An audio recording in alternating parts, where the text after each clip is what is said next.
Break up this welfare birthday party. You people don't belong here. Every birthday has a moment you remember forever. Most kids remember candles, laughter, the taste of sugar on their tongue. Marcus would remember something entirely different.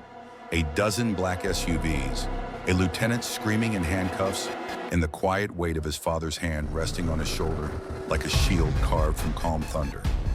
This is where the air gets colder, where the story stops being just about dirty cops and becomes about the people watching from the dark. Because while everyone in that park thought the worst was over, the real danger hadn't even stepped into the light yet. The federal team secured the perimeter. Parents slowly returned to the picnic tables, picking up overturned plates and crushed decorations.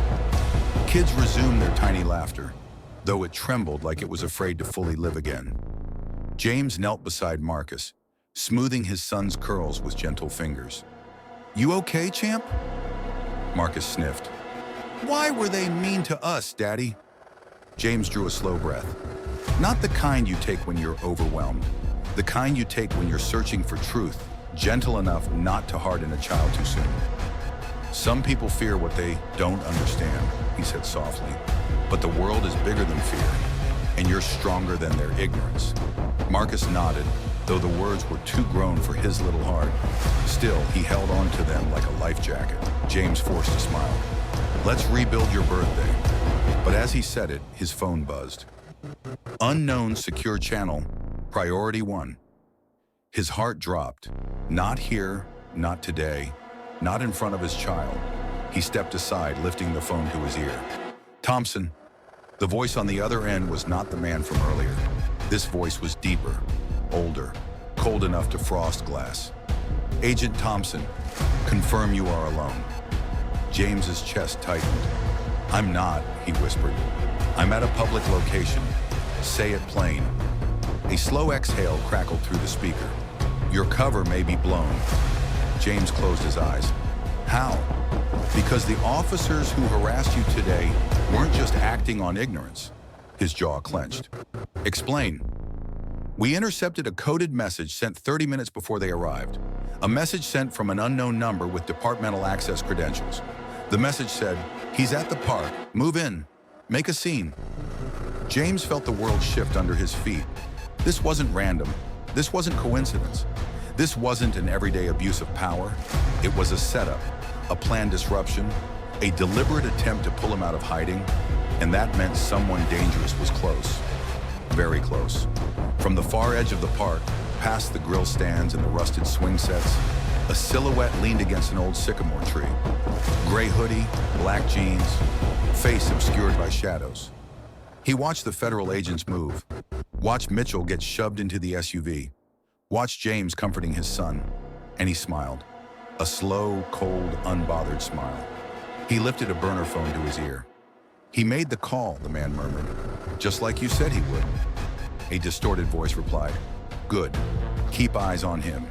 If he loses his cover, he loses his protection." The man chuckled. After what happened today, he already lost both. He pocketed the phone and slipped deeper into the trees, silently like he'd never been there at all. But he had been, and he'd seen everything he needed.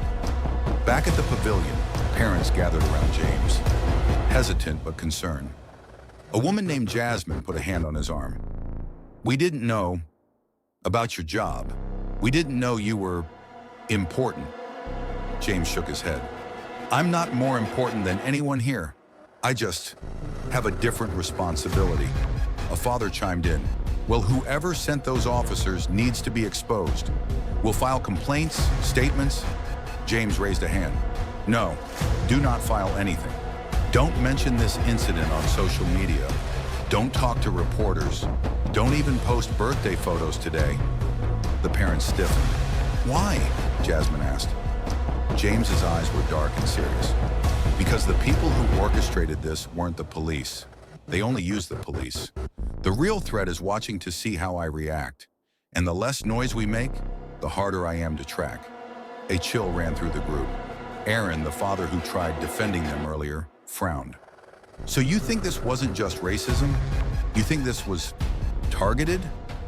James nodded. My assignment requires deep cover. Only a handful of people know where I live, who my family is.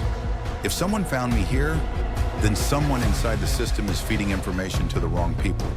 People glanced around nervously. That's when Aaron leaned closer, his voice dropping. James, earlier before the officers came, I saw a man near the fence line, wearing a gray hoodie, just standing there, watching. James's stomach twisted. Did he come close? Aaron shook his head. Too far away, but he didn't look like a jogger or a parent. James inhaled sharply. That wasn't normal. That wasn't good. James kneels again beside his son, pulling him into a hug stronger than before. Daddy, Marcus whispered, is it my fault? James nearly broke. No, he said fiercely. Never. None of this was your fault. The world can be cruel, but you will never be the reason for its cruelty. Marcus buried his face in his chest. James closed his eyes. A father's greatest fear is not death. It's being unable to protect your child from the world. And James realized something in that moment. Someone wasn't trying to blow his cover. Someone was trying to use his son to break him. The lead federal agent returned, expression tight. Thompson, we need you back at the field office now. There's chatter about you, bad chatter. James looked toward his small family, toward his neighbors, toward the wreckage of joy splattered across the concrete. I can't leave yet, he said. The agent stiffened. This isn't optional. James's voice lowered. You're missing it. Missing what? James looked at him with a calm, tragic certainty. They didn't just come for me. They came to create a spectacle. They wanted everyone here to see me compromised. They wanted to expose me in front of civilians. The agent's breath caught. Which means, James continued quietly, they're trying to isolate me first, separate me from the community, make me look like a threat, frame me as unstable or dangerous, paint me as the problem. The agent swallowed. So the attack wasn't just physical. James nodded. It was psychological warfare. He looked toward the trees again, and for a split second, only a second, he thought he saw movement. Gray cloth, black jeans, a lingering gaze. Gone as quickly as it came. The agent stepped closer. Thompson, what exactly are we dealing with? James's voice dropped into a whisper, cold enough to freeze bone. I think the people we've been hunting for months have finally found me. The agent paled. And if that's true, he asked. James exhaled, slow and controlled. Then the birthday party was just the warning shot. A hidden enemy, a targeted disruption, and a father who realizes his child was used as bait. There are storms that shout. Then there are the storms that whisper first. The kind that gather quietly, humbly, politely, until they finally decide they've had enough. James Thompson had spent years being that quiet storm. But today, the men in the gray hoodie and his hulking partner, they didn't just step over a line. They danced on it. They thought they were hunters. They thought they understood power. They thought ruining an 8-year-old's birthday party would break a father. But when you underestimate a quiet man, you don't just lose the fight, you lose the entire board. The hoodie man strolled closer, a smirk carved onto his face like graffiti. Well, he said, hands in his pockets, this is a cute setup. Cake, balloons, undercover agents, black SUVs. Nice birthday mashup. James stepped forward, shielding Marcus with his body without breaking eye contact. What do you want? The hoodie man gave a lazy shrug. You, gone. Out of the investigation. Off our backs. Invisible. He leaned in slightly. You walk away, Agent Thompson, and your kid keeps having birthdays. Mothers gasped. Fathers cursed under their breath. Federal agents tightened their formation. Marcus clung to James's leg, shaking. The hoodie man grinned wider. But you say no? We burn everything you love. That was the moment James's heart stopped being soft. Not because he was afraid, because he was done letting fear have the microphone. James straightened his back, slowly, like an old king remembering the crown he buried long ago. You know, he said quietly, you're not the first coward to threaten my family. The hoodie man blinked. And you won't be the last, but you are the dumbest. The man's smirk vanished.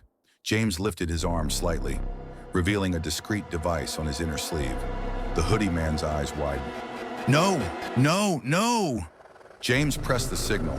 A soft ping echoed, silent to civilians, loud as a war horn to federal ears. And then, justice arrived on foot, from behind benches, from cars, from the walking trail, from the top of the hill near the playground.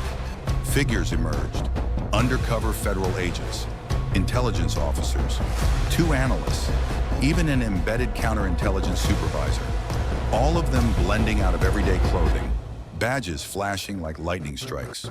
The hoodie man stumbled back. What is this? James didn't smile, not even a little. You thought you were circling prey, he said calmly, but you walked into my perimeter. The hulking partner grabbed at something under his jacket, but 15 lasers lit up his chest before he cleared the zipper. He froze, hands up, legs trembling. Mothers cheered, fathers exhaled. Kids peeked out from behind picnic tables, feeling safety return like sunrise. James continued, you threatened my community, my neighbors, my son, and you touched my family's peace. He stepped closer. That means you don't get to walk away. The hoodie man swallowed, face pale. You can't make this stick. Oh, we can, the lead agent said, stepping forward. And we already have. He held up a tablet showing intercepted messages. Proof, conspiracy, targeting, everything. The man's knees buckled. Federal officers moved in, cuffing both men with slow, deliberate precision. No chaos, no violence. Just justice putting on its gloves. Parents started clapping, not out of celebration, but out of sheer relief, vindication. The feeling of breath returning after being held too long. Aaron, the neighbor, clapped James on the back. You handled this like a lion, brother. James shook his head. No, I handled it like a father. The lead agent approached him. Thompson, threat neutralized. Your family is safe. Your cover remains intact. James nodded once. Good. Marcus tugged on his father's sleeve. Daddy, are the bad guys gone? James knelt, cupping his son's cheeks tenderly. They're gone, he whispered, and they're not coming back. Marcus sniffed. Because you're strong? James shook his head. No, because we are surrounded by good people. And when good people stand together, bad people lose. Marcus leaned into him, hugging him tight. Parents smiled through tears. Kids returned to their games. The agents began clearing out. Peace flooded the park again. Not the fragile kind, but the kind built on justice finally delivered. As the sun dipped lower, James looked out across the park. Tables overturned, frosting smeared, presents ruined, but still somehow it felt sacred. Because today wasn't just about defending a birthday. It was about reclaiming a community's dignity. It was about exposing corruption. It was about showing a child what real strength looks like. Quiet strength, steady strength, strength that doesn't need to shout to be heard. And the final lesson settled in the air like a vow. Never underestimate a quiet man, especially when he's protecting his child. Because the quieter the storm, the harder it strikes when justice finally comes. Some stories end with chaos, some end with revenge. But the rare ones, the ones that stick to your ribs for years, end with restoration. The soft landing after the storm. The chapter where the world doesn't magically fix itself, but people start choosing to fix each other. The federal vans pulled away first, engines humming like fading thunder. Then the SUVs rolled out, taking the cuffed men and their arrogance with them. Finally, the tactical units disappeared down the hill. And just like that, the park returned to silence. A real silence this time. Not fear, not tension, just quiet. James stood in the middle of it all, staring at the wreckage of his son's big day, the smashed cake, the ruined decorations, the crumpled Spider-Man plates. But for the first time since the chaos began, his shoulders eased, not because the danger was gone, but because his community had seen the truth, and they had stayed. One by one, neighbors approached. Aaron brought a broom. Jasmine picked up wrapping paper. Ms. Gloria from down the street brought fresh juice cartons she pulled from her trunk. A group of kids started rehanging the streamers, some torn, some crooked, all beautiful in their own imperfect way. No one asked James for details. No one whispered about what he really did for a living. No one treated him differently. They just helped. Jasmine placed a hand on his arm. "We're here," she said softly. "No badge, no title, no secrecy needed. Your family." James swallowed, not from weakness, but from gratitude heavy enough to bow a king. Marcus sat on a bench, legs swinging, watching everyone rebuild. James approached him. "Hey, champ!" Marcus looked up. "Are we still gonna have the party?" James smiled. "More than ever. But the cake is gone," Marcus said sadly. James tapped his chin. Let's ask." He turned to the neighborhood. "We need a cake," he announced. "Any ideas?" Silence, then laughter, then movement. Within minutes, people sprinted to their cars. 2 moms returned with cupcakes. A father arrived with a box of donuts. 3 teens jogged in carrying a grocery store cake with "Happy Birthday" written in mismatched frosting. Someone brought balloons, someone else brought music. Kids formed a circle and started dancing. And slowly, beautifully, the party returned. Not the original one, not the perfect one, but the one built from love. And Marcus smiled wider than he ever had. The lead federal agent returned briefly, standing off to the side. "You handled today better than most men I've seen," he said. James shrugged lightly. "I handled it as a father. And as an agent," the man added. James didn't deny it. The agent lowered his voice. "The men we arrested, they weren't just scouts. They were mid-level operators for the organization you've been tracking, which means this attack wasn't random." "I know," James said. "You're not safe." James looked at his son, laughing among friends. "No parent is ever fully safe," he replied. "But I'm not running."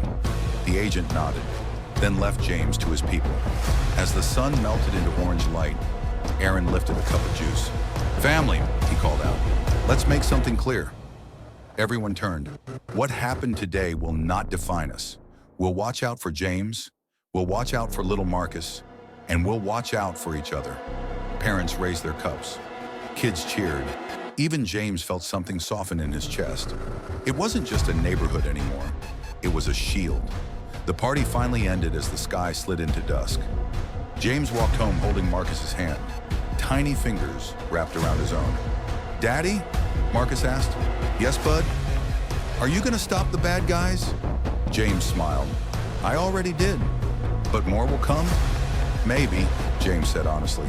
"But remember something." Marcus tilted his head. "What?" James squeezed his hand gently. "No matter how loud the world gets, you come from quiet strength. Strength that doesn't break. Strength that doesn't bow. Strength that protects." Marcus grinned. "Like a superhero?" James chuckled. "Exactly." When they reached the house, James paused, looking back toward the park. Now peaceful, glowing under the streetlights. Today had been ugly, unfair, cruel, but justice had walked into that park. Not because James was a federal agent, not because the cavalry arrived, not even because the villains were arrested. Justice came because people chose to stand together. Quiet strength rose.